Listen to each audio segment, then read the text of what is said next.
नमस्कार दोस्तों, स्वागत है आपका हमारे इस वीडियो में। इस वीडियो में बात करने वाले हैं यूनिट 4 की प्रदर्शन कलाकारी कलाओं के बारे में, इंपॉर्टेंट क्वेश्चंस के बारे में बात करेंगे। दोस्तों वीडियो को बिना स्किप किए हुए देखते रहें और अपने सभी फ्रेंड्स को शेयर कर दें। दोस्तों ये वीडियो आपके लिए बहुत ही यूजफुल होने वाला है, बहुत ही यूजफुल।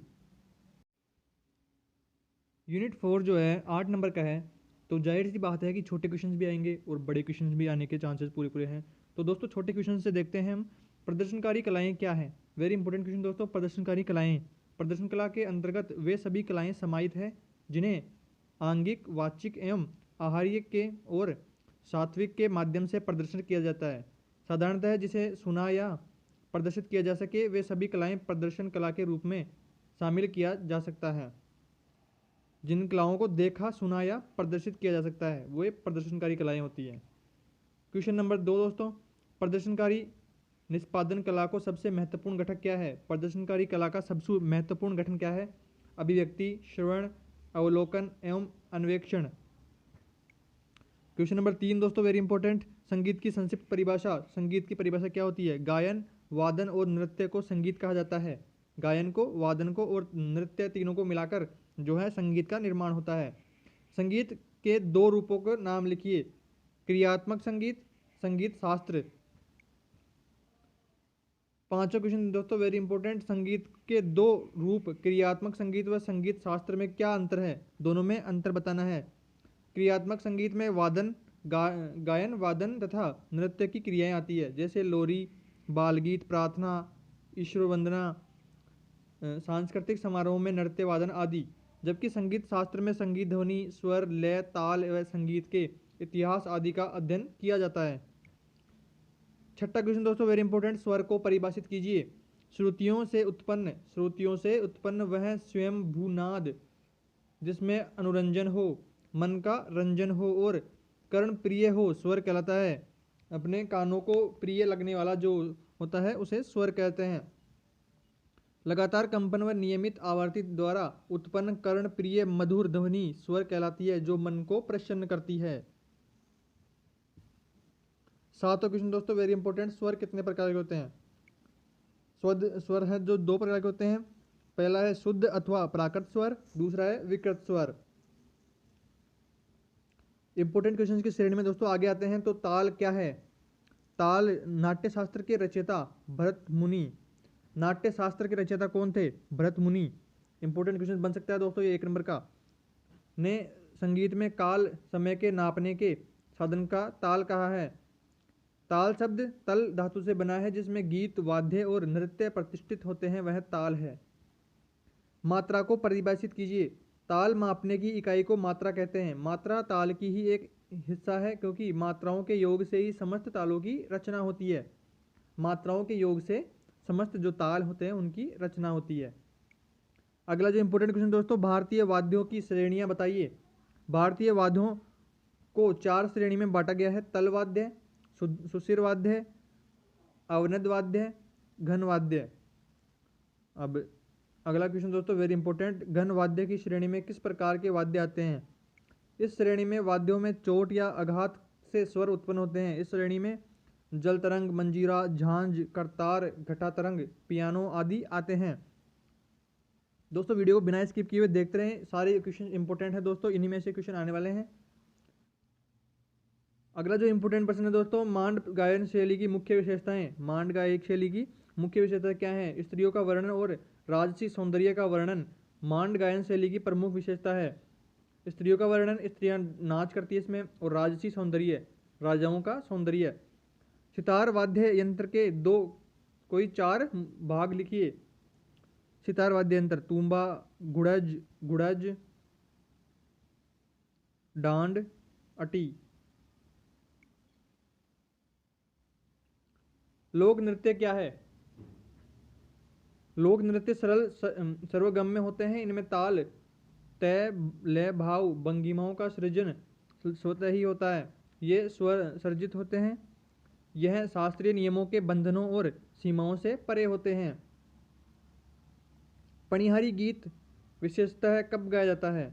पणिहारी गीत राजस्थान का बहुत लोकप्रिय गीत है। विशेषतः जब स्त्रियां पानी भरने जाती है तब गाया जाता है। अगला जो इंपॉर्टेंट क्वेश्चन दोस्तों, राजस्थान के कुछ लोक नृत्यों के नाम लिखिए। राजस्थान में कौन कौन से लोक नृत्य हैं उनके नाम भी आपको पूछे जा सकते हैं। राजस्थान के लोक नृत्यों में मारवाड़ की कठपुतली, डीडिया, तेरताली, रावण हत्ता, बीकानेर का रास, अग्नि नृत्य, शेखावटी का कच्ची घोड़ा, जालोर का ढोलना, मेवाड़ का घोरी, घूमर भवाई नृत्य प्रसिद्ध है। अगला जो इंपॉर्टेंट क्वेश्चन दोस्तों, वेरी इंपॉर्टेंट, अलंकार से आप क्या समझते हैं, क्या होते हैं अलंकार? 2016 में आया हुआ क्वेश्चन है दोस्तों, पूरे चांस बन रहे हैं इस बार आने के। अलंकार का शाब्दिक अर्थ होता है सजाना। जिस प्रकार आभूषणों द्वारा शरीर की शोभा बढ़ती है, उसी प्रकार अलंकारों के द्वारा गायन वादन की शोभा बढ़ती है। स्वरों की विशेष प्रकार की नियमबद्ध रचना को अलंकार कहा जाता है। स्वरों की विशेष प्रकार की नियमबद्ध रचना को अलंकार कहा जाता है। अलंकार में स्वरों का क्रम उलट पुलट कर रखा जाता है, अतः इन्हें पलटा भी कहते हैं। प्रथम प्रवेश पाते ही विद्यार्थियों के कंठ को या अंगुलियों को सुधारने हेतु अलंकार पलटे ही कराए जाते हैं। अलंकार को पलटा भी कहा जाता है ना, जिसके अभ्यास करने से स्वर, अलाप, तान, विस्तार आदि का जो शक्ति एवं माधुर्य बढ़ता है। जैसे आभूषणों में स्त्री की शोभा बढ़ती है, आभूषणों से स्त्री की शोभा बढ़ती है और आभूषण ही सुहाग की निशानी होती है, वैसे ही संगीत को अलंकार सुसज्जित अलंकृत करते हैं, अर्थात गाने का राग स्थापित करने के लिए उसे अलंकार से लेते हैं ना, अलंकार से ही विभूषित किया जाता है। अलंकार बिना गायन व वादन निरस सा लगता है, इसलिए बड़े बड़े विद्वान व गुणी जन मन कम से कम अलंकारों का अभ्यास नियम से अंत तक करते हैं, ताकि कंठ व अंगुलियों में शिथिलता न आ जाए। अगला जो इंपॉर्टेंट क्वेश्चन की बात करें दोस्तों, तो वो है राजस्थानी लोक वाद्यों का संक्षिप्त वर्णन। राजस्थान में कौन कौन से लोक वाद्य हैं? कमाईचा, करताल, इकतारा। कमाईचा के बारे में देखें दोस्तों, तो स्वरों में गूंज और गंभीरता के कारण कमाईचा को ध्वनि का प्रभाव कुछ इस प्रकार का होता है, अलग सा होता है। इसमें 27 तार होते हैं, इसका आकार सारंगी से काफ़ी अलग होता है। यह मणियार जाति के गायकों का प्रमुख व प्रतिनिधि वाद्य है। यह गज से बजने वाला तंतु वाद्य है। इसके निचले भाग में शीशम की लकड़ी की गोलाकार तबली होती है, जिसके ऊपर छाल मढ़ी होती है। इसके ऊपरी भाग डाढ़ पर ताल के तांत के तार चढ़े होते हैं, जिन पर यह गज द्वारा घर्षण करने व दूसरे हाथ की उंगलियों को तांत से दबाने पर ध्वनि निकलती है। अगला जो इंपॉर्टेंट है दोस्तों, करताल। करताल क्या है? करताल बनाने के लिए सामान्यतः राजस्थान में पैदा होने वाले खेर और बबूल की लकड़ी का उपयोग किया जाता है। इस वाद्य के दो भाग होते हैं, एक भाग हाथ के अंगूठे के आंतरिक भाग तथा दूसरा भाग चारों उंगलियों में हथेली के बीच रखकर बजाया जाता है। मीराबाई के चित्रों में एक हाथ में इकतारा और दूसरे हाथ में करताल दृष्टिगोचर होता है। सह है दोस्तों इकतारा।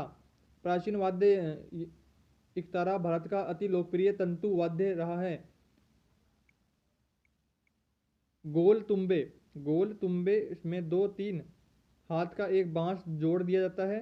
तुम्बे के ऊपरी भाग को काटकर उस पर चमड़ा मढ़ दिया जाता है। उसके ऊपर बांस से लगी खूंटियों की सहायता से एक लोहे का तार चढ़ा दिया जाता है। यह वाद्य यंत्र एक हाथ से बजाते हुए स्वर देने के लिए उपयुक्त होता है। कृष्ण भक्ति में लीन मीराबाई के हाथ में इकतारा शोभायमान रहता था। अगला जो इंपॉर्टेंट क्वेश्चन दोस्तों, वेरी इंपॉर्टेंट, अलगोजा व मंजीरा की विशेषताएं क्या है? अलगोजा और मंजीरा में क्या क्या विशेषताएं होती है? अलगोजा की बात करें दोस्तों, तो राजस्थान का प्रसिद्ध फूंक वाद्य अलगोजा बांसुरी की तरह छिद्र युक्त होता है। वादन 2 अलगोजे मुंह में रखकर एक साथ बजाता है। एक अलगोजे का स्वर कायम किया जाता है तथा दूसरे पर वादन किया जाता है। यह वाद्य केर बांस या सुपारी की लकड़ी से बनाया जाता है। अब मजीरे की बात करें दोस्तों, तो यह धातु के 2 गोल कटोरीनुमा छोटे गोलाकार टुकड़ों से बने होते हैं। इसके मध्य में छेद होता है। दोनों टुकड़ों को छोटी रस्सी के दोनों सिरों पर अलग अलग बांध दिया जाता है। दोनों टुकड़ों को पृथक पृथक हाथों में पकड़कर आपस में टकराने की ध्वनि उत्पन्न होती है। इसे प्राय भजन कीर्तन के साथ बजाया जाता है।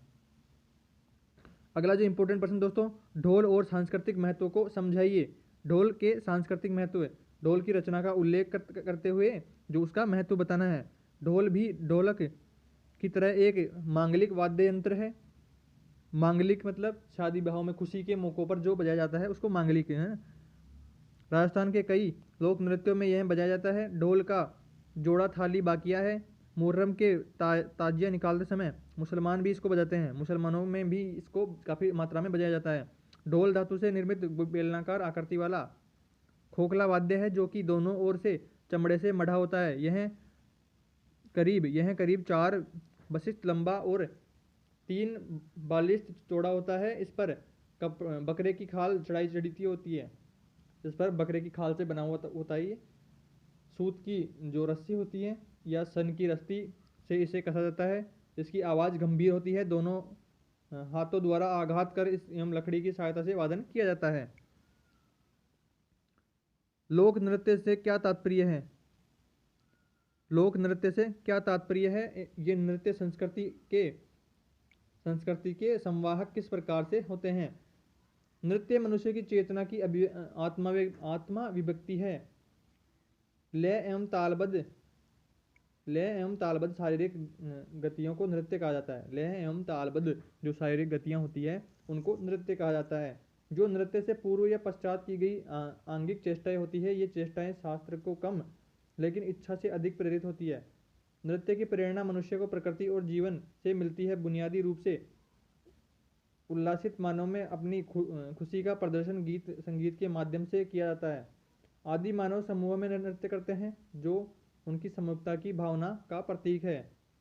प्राचीन काल से एक पीढ़ी जो नृत्य की भाव भंगिमाएं करती आई है उन्हें अपने पूर्वजों के अनुकरण से सीखी है। सामूहिक नृत्य में परस्पर विश्वास और सहयोग की पूरी भावना कायम करती है। एक नृत्य में पूरी जातीय ऊर्जा की परंपरा का योग होता है। कोई भी जाति नृत्य एक दिन में पूरी संज्ञा का अभिज्ञान ग्रहण नहीं करता। इसके पीछे पीढ़ियों का परिश्रम और अनुभव होता है। ये नृत्य संस्कृति के संवाहक होते हैं। इससे जातीय संस्कृति की मूल्यवान बातें उजागर होती हैं।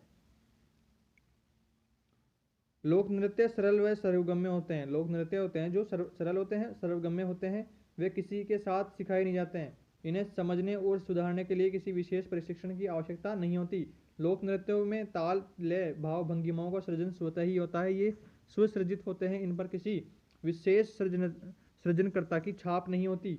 लोक नृत्य बनाए नहीं जाते, धीरे धीरे अपने आप बनते जाते हैं। इन पर सबका अधिकार हो जाता है, सार्वजनिक होते हैं ये। अगला जो इंपॉर्टेंट क्वेश्चन है दोस्तों, वेरी इंपॉर्टेंट, वाद्य किसे कहा जाता है? वाद्य किसे कहते हैं? उदाहरण देते हुए प्रकारों को समझाइए। वाद्य का जो होता है पूरा वर्णन जो इसमें करना है। 6 नंबर का क्वेश्चन या 4 नंबर का क्वेश्चन दोस्तों आपके आ सकता है ये। वाद्य यंत्र प्रकृति से प्रेरणा पाकर मनुष्य ने वाद्यों का विकास एवं सृजन किया। प्रकृति से प्रेरणा पाकर मनुष्य ने वाद्यों का विकास व सृजन किया।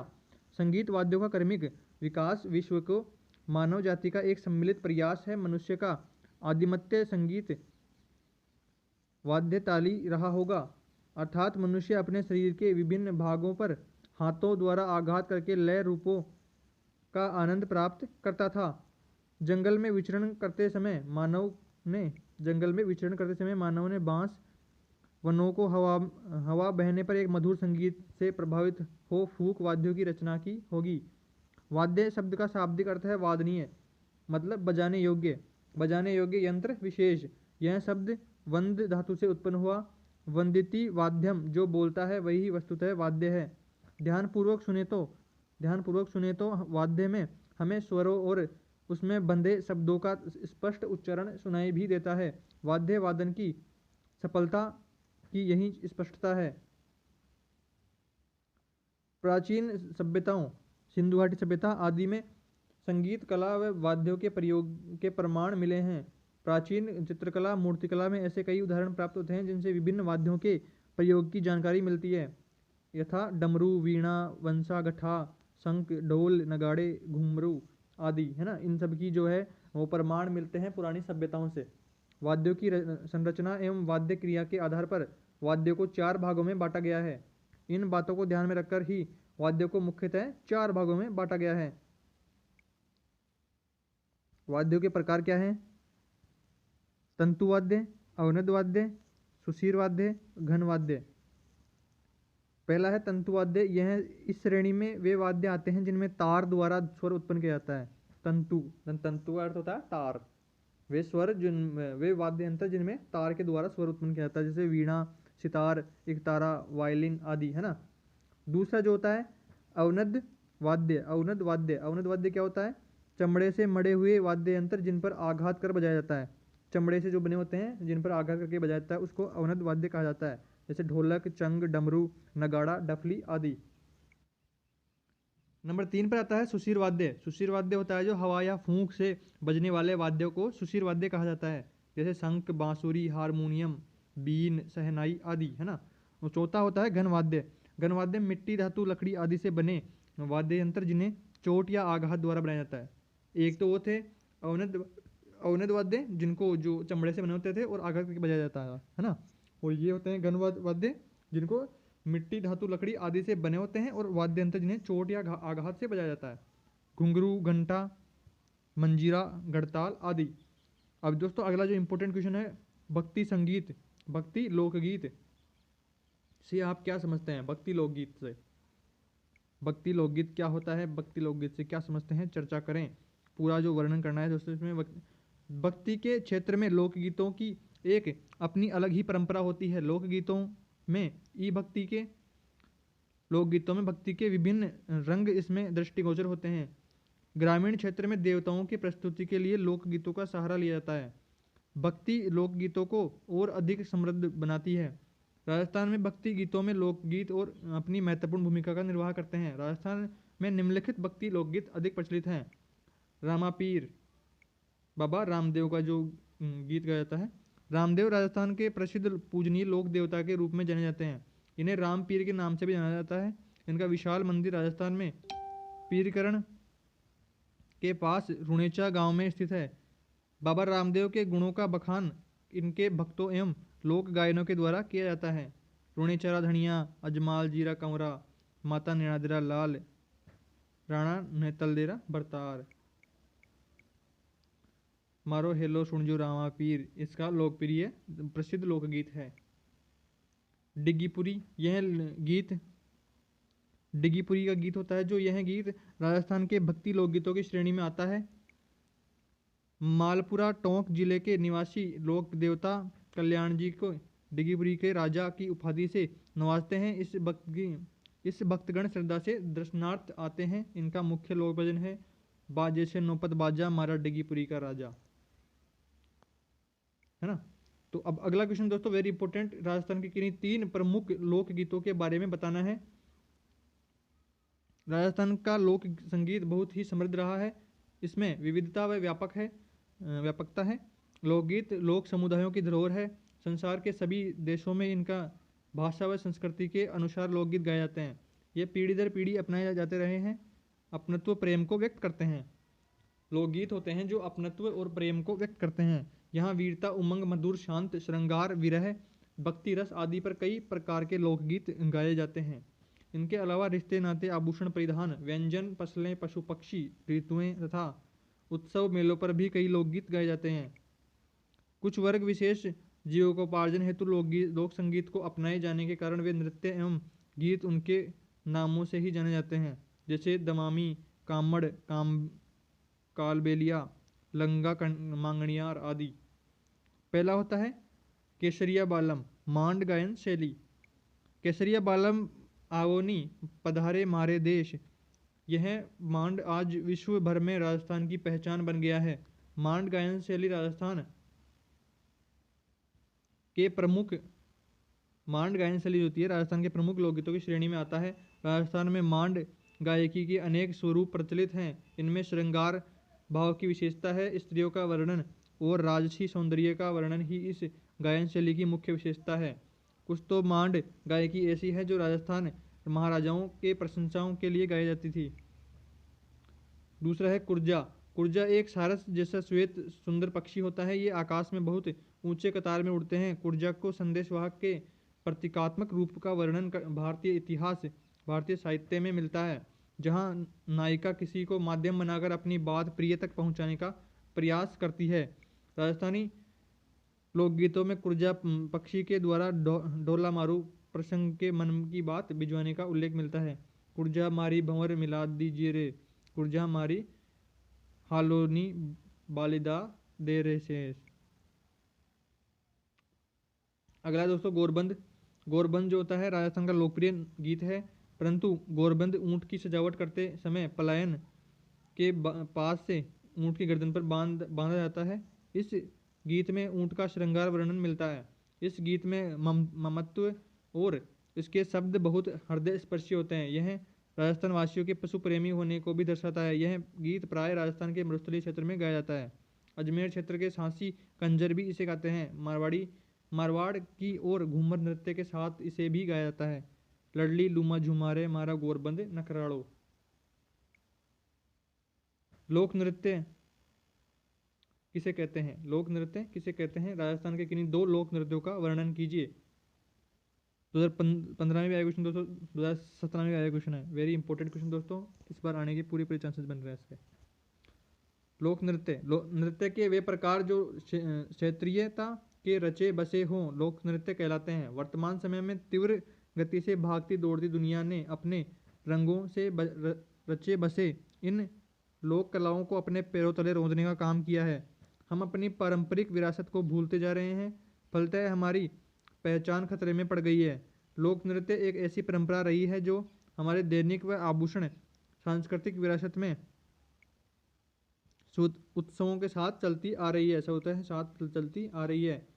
राजस्थान आज भी सभी प्रकार के नृत्यों का क्रीड़ा स्थल रहा है। उक्त प्रकार के नृत्यों की अनेक परंपराएं यहाँ विद्यमान है। इनमें से मारवाड़ की कठपुतलियाँ, डिडड़ा, तेरताली, रावण हत्ता, बीकानेर का रास और अग्नि नृत्य, शेखावाटी का कच्ची घोड़ा, जालोर का ढोला नाच, मेवाड़ की गौरी, घूमर और भवाई नृत्य प्रसिद्ध है जो वास्तव में हमारे राष्ट्र की धरोहर है। राजस्थान के लोक नृत्यों की सूची काफ़ी लंबी है। इनमें निम्नांकित महत्वपूर्ण है। घूमर है पहला जो सबसे महत्वपूर्ण नृत्य है। राजस्थान में घूमर नृत्य सब जगह नाचा जाता है। गणगौर तीज, दुर्गाष्टमी और होली पर प्राय सभी जिलों की महिलाएं घूमर की जनन से मस्त हो जाती है। इस नृत्य में ढोल और चंग वाले के चारों ओर स्त्रियां एक घेरा डाल लेती है और अपने पैर से बंधे बिच्छुओं की संगीत ढोल वाले से मिला देती है और हाथ पे ताली लेकर घूंघट निकालकर घूमती हुई नाचती हुई घेरा बना लेती है ना। घाघरा वर्ताकार में फैल जाता है, इसी को घूमर कहा जाता है। सुना जाता है कि बूंदी कोटा के कुछ उच्च घरानों में इसका रूप बहुत सुरक्षित है। राजस्थानी घूमर का रूप मिलता है ना। मारवाड़ में यह नृत्य अधिकतर नवरात्रों में और मेवाड़ में गणगौर के अवसर पर होता है। होली, दिवाली, फसल काटने, शादी ब्याह आदि किया जाता है ना। राजस्थानी नाच के साथ बहुत मधुर गीत गाया जाता है और ढोल ताल और पिपीहारी की मादक ध्वनि पर नृत्य होता है। जयपुर, जोधपुर आदि भी घूमर के प्रसिद्ध स्थान हैं। अगला जो है तेरहताली नृत्य। यह नृत्य राजस्थान के मारवाड़ में कहे जाने वाले रामदेव के पुजारियों द्वारा ताल और लय के आधार पर नाचे जाने वाला आकर्षक नृत्य है। एक स्त्री अपने पैर पर 7 मंजीरे, दोनों हाथों पर 2-2 और ललाट पर एक मंजीरा बांध मुंह में तलवार दबाकर सर पर दीपक रखकर एक हाथ के इशारे से रामदेव के भजन गाती हुई इस दर्शकों को चकित कर देती है। इसके साथ 2 पुरुष इकतारे पर भजन गाते हुए संगत करते हैं। दर्शकों के मनोरंजन के लिए कभी कभी गाय का दूध दूहना, रोटी बनाना, बच्चे को दूध पिलाने आदि प्रदर्शन भी बड़ी बखूबी से करती है। भुवाई नृत्य। यह नृत्य वैसे तो राजस्थान के प्रत्येक हिस्सों में नाचा जाता है, किंतु मेवाड़ में भीलों के भाट इसके बहुत सुंदर रूप से प्रदर्शन करते हैं। भाट अपने सर पर 7 से अधिक घड़े एक के ऊपर एक जमा कर रख लेते हैं। पैरों में घुंघरू बांधकर दोनों हाथों में दीपक रखकर चंग और झांझ के झनकार के साथ नाचना आरंभ करते हैं। इस प्रकार यह नृत्य के कई भाव जैसे पूजा, पनघट, होली के प्रदर्शन एवं खूबी के प्रदर्शित करता है। देखने वाले दांतों में उंगली दबाते हैं। कच्ची घोड़ा क्या होता है दोस्तों? कच्ची घोड़ा विशेषकर शेखावाटी की तरफ से निवासी बहुत सुंदर ढंग से प्रस्तुत करते हैं। इस नृत्य के साथ सांझा, झांझ और ढोल बजता है। 5-7 पुरुषों का एक गिरोह है काष्ठ की घोड़ियों को अपने कमर में बांधकर तुरा कलगा कर लगा विविध नृत्य करते हैं। इसमें पट्टाबाजी, सेठ और ब्राह्मण की बड़ी प्रसिद्ध है। पुराने जमाने की यह कच्ची घोड़ा नाचने वाले गुप्तचरों का कार्य करते थे और इसी वेशभूषा में दुश्मनों के खेमों में पहुंचकर मनोरंजन द्वारा उनका दिल बहलाकर जानकारी लेकर अपने खेमों में लौट जाते थे।